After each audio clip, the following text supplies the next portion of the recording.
La Genèse, chapitre 33. Jacob leva les yeux et regarda. Et voici, Ésaü arrivait avec 400 hommes. Il répartit les enfants entre Léa, Rachel et les deux servantes. Il plaça en tête les servantes avec leurs enfants, puis Léa avec ses enfants, et enfin Rachel avec Joseph. Lui-même passa devant eux, et il se prosterna en terre 7 fois, jusqu'à ce qu'il fût près de son frère. Ésaü courut à sa rencontre, il l'embrassa, se jeta à son cou et le baisa. Et ils pleurèrent. Ésaü, levant les yeux, vit les femmes et les enfants, et il dit, « Qui sont ceux que tu as là ?» Et Jacob répondit, « Ce sont les enfants que Dieu a accordés à ton serviteur. » Les servantes s'approchèrent, elles et leurs enfants, et se prosternèrent. Léa et ses enfants s'approchèrent aussi et se prosternèrent. Ensuite, Joseph et Rachel s'approchèrent et se prosternèrent. Ésaü dit, « À quoi destines-tu tout ce camp que j'ai rencontré ?»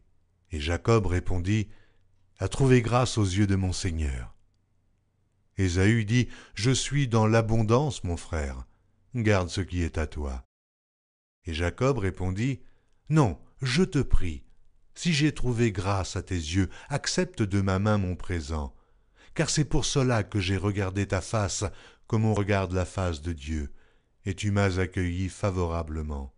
Accepte donc mon présent qui t'a été offert, puisque Dieu m'a comblé de grâce et que je ne manque de rien. » Il insista auprès de lui, et Ésaü accepta.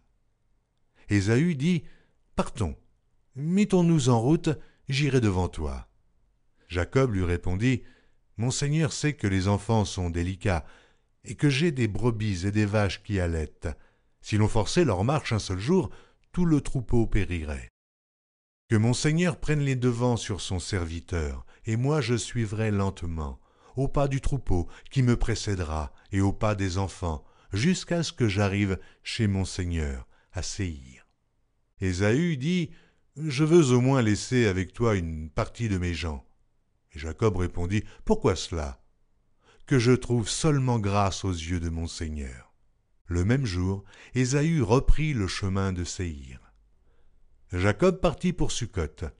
Il bâtit une maison pour lui, et il fit des cabanes pour ses troupeaux. C'est pourquoi l'on a appelé ce lieu de nom de Succoth. À son retour de Padan-Aram, Jacob arriva heureusement à la ville de Sichem, dans le pays de Canaan, et il campa devant la ville. Il acheta la portion du champ où il avait dressé sa tente des fils d'Amor, père de Sichem, pour 100 késitas. Et là, il éleva un autel qu'il appela El Éloé Israël.